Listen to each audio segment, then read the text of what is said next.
প্রথম দেখাতে আমি প্রেমে পড়েছি। আসসালামু আলাইকুম viewers, welcome to my new video. চাচার মাইয়া হেনার দিন শেষ, 11 বছরের টিকটকার সুবার বাংলাদেশ। সবার চিন্তা এই টিকটকার সুবারে লইয়া, আর আমার চিন্তা আমার আপন বান্ধবীরে লইয়া। আমার বান্ধবী এত বড় হয়ে গেছে, জীবনে একটা প্রেম করতে পারলো না, আর সুবা একটা 20 বছরের বুড়ার হাত ধইরা নওগাঁ গেছে গা একা একা। এই কষ্টে দুঃখে ফুলে ফেপে আমার বান্ধবী একটা ফাঁসির দড়ি লইয়া ঘরের চার কোনায় খালি ঘুরতাছে। যখনই চান্স পাইবো একদম লটকে যাইবো। আমার বান্ধবী এত বড় হয়ে গেছে, একটা পোলার লগে প্রেম করতে পারলো না। সে 11 বছর হয়ে একটা পোলার হাত ধরে নওগাঁ চলে গেছে। কেন লেগা? তার নাকি মন ভালো না। আজকে আমার মন ভালো নেই। তার সাথে মুমিনের পরিচয় হয়েছে কোথায়? টিকটকে। কতদিনের সম্পর্ক?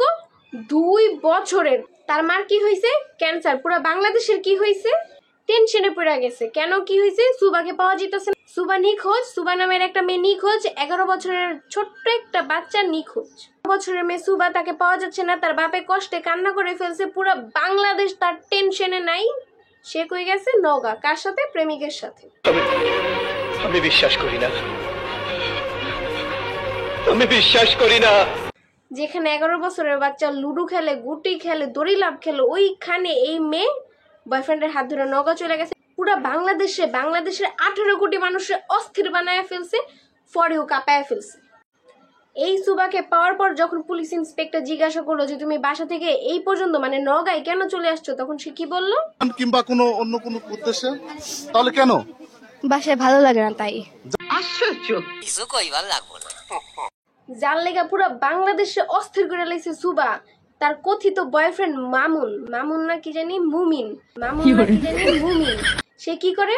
গুলিস্তানের কাপড়ের দোকানে কাজ করে। সুবার বয়স 11 বছরের একটা মেয়ে পালাই গেছে। এটা নিয়ে সবার চিন্তা। ভাই পালাইছে তো, এটা হলো সবচেয়ে বড় কথা, ঠিক আছে? সবাই টিকটক একই লেগা দোষারোপ করতে আছে। টিকটক করছে কি? টিকটক কি সুবারে গেছে সুবা তুমি পালায় যাও বলছে? টাইটেল দিছে কি? টিকটকার সুবা একজন টিকটকারের সাথে পালাই গেছে। টিকটক থেকে পরিচয়। ভাই দোষটা টিকটকের না, দোষটা ওর আব্বু আম্মুর। 2টা বছর মেয়েটাকে ভালো মতন গার্ড দেয় নাই, এই জন্য মেয়েটা 2টা বছর প্রেম করে একটা ছেলের সাথে নওগাঁ পালায় যাওয়ার সাহস পাইছে। কেন টিকটকে কি শুধু কথা বলা যায়? টিকটকের ইনবক্সে কথা বলা যায়, ফেসবুক, ইমো, হোয়াটসঅ্যাপ, মেসেঞ্জার সবকিছুতে তো কথা বলা যায়। টিকটকে কি দোষ করছে? সেটাই, তার ফেসবুক আইডি নাই, তার কি সোশ্যাল মিডিয়াতে কথা বলে না? শুধুমাত্র টিকটকের লোগো বসাইলেই যে ভাইরাল হয়ে যাবে, সে টিকটকার হয়ে যাবে? মানে সব দোষ কি টিকটকের? হ্যাঁ, আর কোনো অ্যাপের কোনো দোষ নাই? আর কোনো অ্যাপ থেকে সে তারা মানে কন্ট্যাক্ট করতে পারে না? মানে কি খায় একটা ভেরিফাইড পেজ থেকে আসলে এই ধরনের নিউজ করছে? সবশেষে সুবারে বলতাছি, সুবা তুই যদি ছাগল হইতি তোরে আড়ে লইয়া বেচা লাইতাম। এক চুটকিতে পুরা বাংলাদেশে অস্থির করে ফেলছিস তুই। আজকের ভিডিওটা এই পর্যন্তই। ভালো লাগলে অবশ্যই কমেন্টে জানাবেন। अच्छा चलता हूँ, दुआओं में याद रखना।